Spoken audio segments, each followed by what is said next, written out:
Good morning, everyone, and welcome along to the Blood Red Morning Bulletin, your place every weekday from 10 a.m. for the latest Liverpool FC news, transfer rumours and transfer news. I'm Patrick Smith, your host once again for today, and I'm joined by Liverpool.com's James Findlater. James, how's things?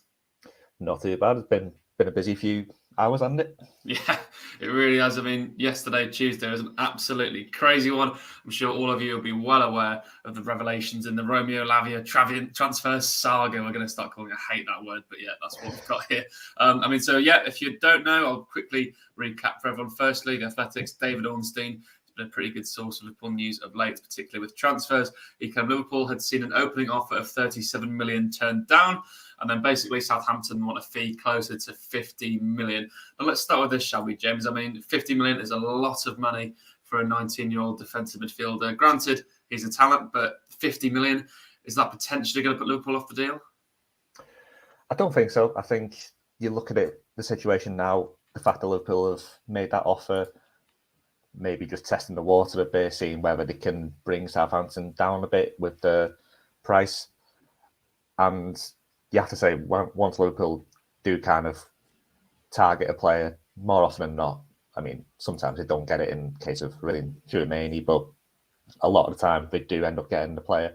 And there seems to be no kind of indication that there's any other team going in for him at the moment. Arsenal and Chelsea have both been linked, but there's no kind of sign of either of them putting in bids. Obviously, Chelsea are trying to get Moises Caicedo at the moment, so that's not going to. I don't think that's going to come into play at this moment in time.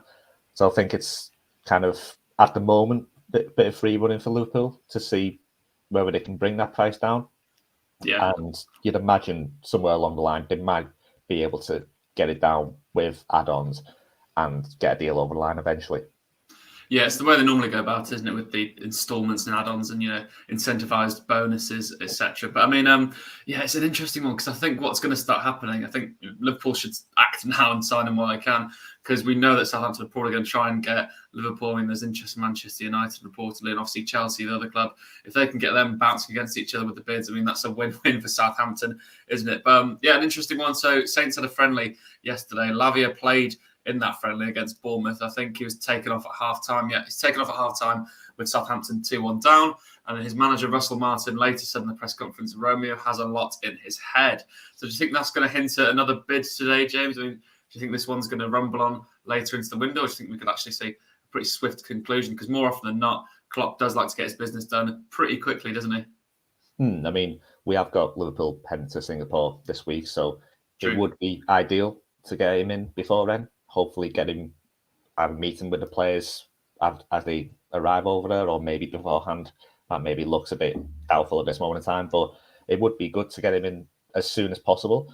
I think this could be one that sort of rumbles on for a little bit, but I think now that Liverpool have had that first bid, that first offer, I think it's moving on quite nicely. It's quite nice to see as well that they're not waiting for Fabinho and Henderson to possibly move on.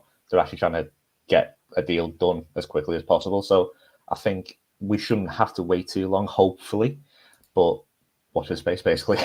Yeah, so it's a good point you make with the Singapore leg of the pre-season imminent, because you don't think they'd be signing players while they're over there. So maybe they need to sort of cram this transfer in before then if they can. I mean, I think we'll definitely be hearing more on that front today. It is, been heavily leaked yesterday that bids were made. They must be in discussions. And as I said at the top, I mean, Klopp doesn't like to mess around with his transfers, doesn't he? So yeah, we'll keep an eye on that one. But you mentioned there Fabinho. We'll talk about him next, because he's meant to return to Liverpool training today, basically after his transfer to Saudi Arabia has hit a stumbling block. Yeah, he's going to be back in Liverpool training in between the German and Singapore camps. It's unsure whether he'll head to Singapore. I very much doubt he will. I mean, the negotiations are still going on, aren't they? So the reports basically say that they can't finalise a deal, although some reports are saying that they have reached an agreement. It's a bit contrasting, James, isn't it? I mean, what do you make of all this? Because we're hearing lots of different reports from different sources, aren't we, on this front?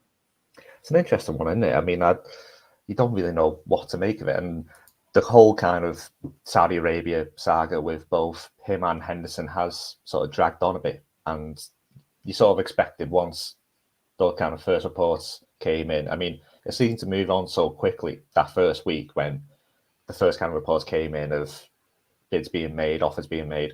And then just a few days later, Fabinho was being left out of the tour to Germany. Henderson was being left out of the opening friendly. It just seemed like everything was kind of moving along at pace. And then we just seem to have stalled, and there doesn't seem to be any kind of reason. I mean, there's this kind of suggestion that maybe Fabinho's dogs have played a part in it. Yeah. And the idea that maybe they won't be allowed in the country, but apparently that's not the case. So you just have to wonder where the kind of stumbling blocks come from, what it means for, future business. I mean, in terms of Saudi Arabia looking like they're going to be bidding for every man and his dog in quite literally.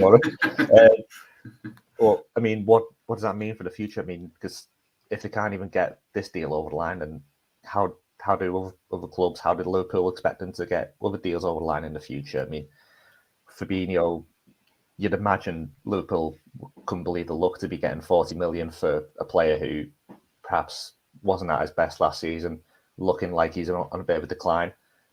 They would have snapped their hands off basically for 40 million. And the idea that they're not going to get this over the line now, it just leaves them a bit of limbo. But at the same time, it maybe helps them if they are going to get somebody like Lavia in, and it can sort of give him a bit more time to develop. Obviously only 19, so having an established number 6 in there straight away means that he can have a bit of time. There's less pressure on him, and maybe in the end it might work out for Liverpool.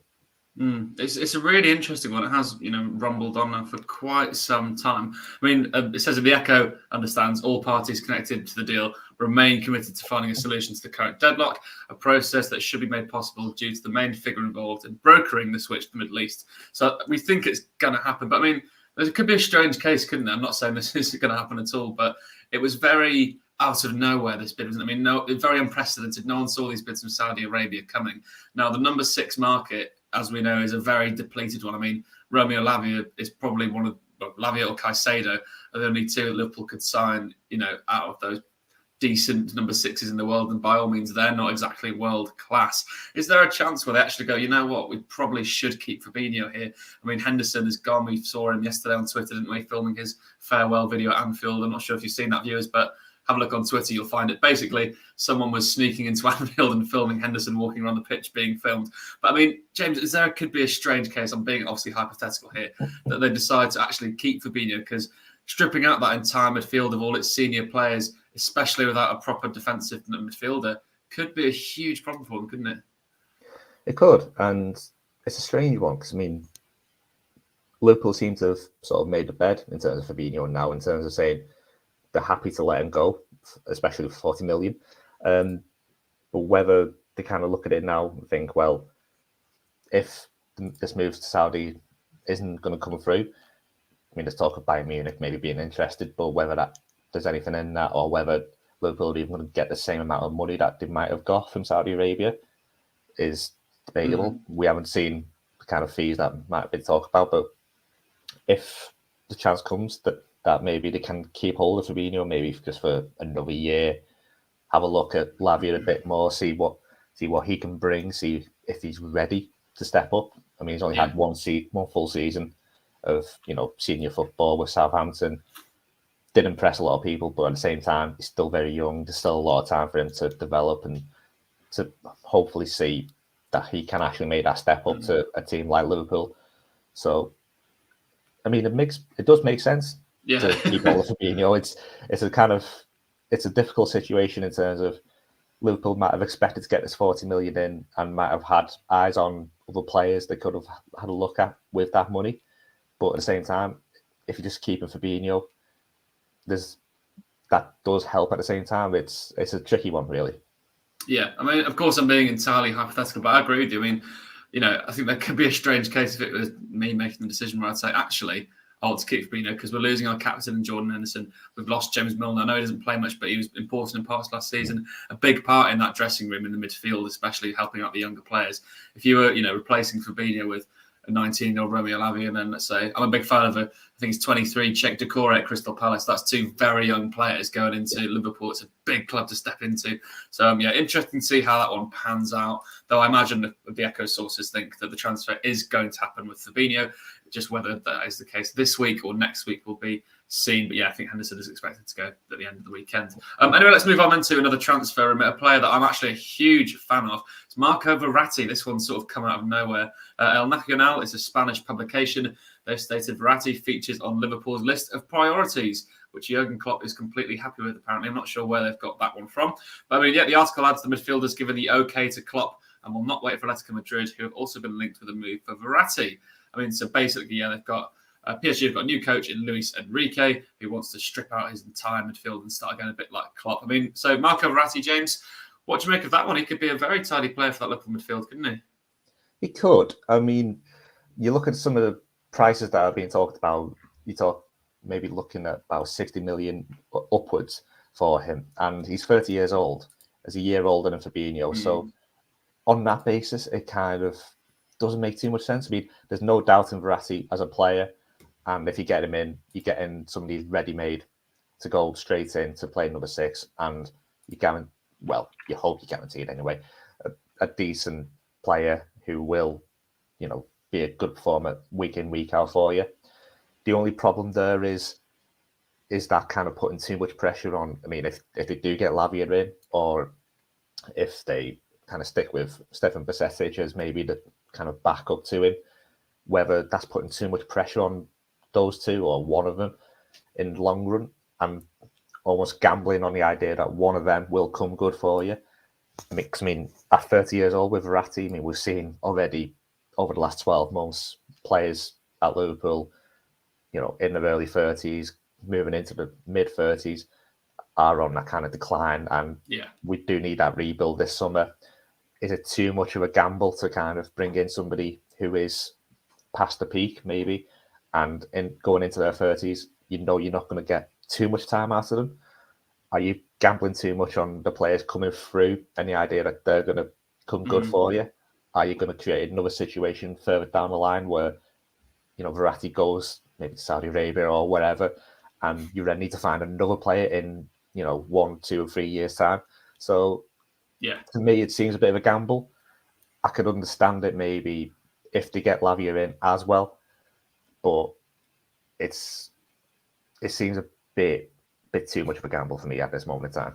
No, yeah, I'm a huge fan of Verratti, as I said, but I was hoping I'd tee you up for that answer, because I think the exact same. I mean, that'd be a terrible signing for Liverpool. I think. I mean, we all know that players nearing 30 and definitely over 30, your legs just get absolutely shot playing in that Jurgen Klopp midfield. You need to have young, fresh runners in there, and I don't think Verratti is that player. I mean, I think what PSG and Enrique are doing here is just, you know, leaning him out there towards a Saudi Arabian bid, and they'll come in for him and they'll get their cash for him, undoubtedly.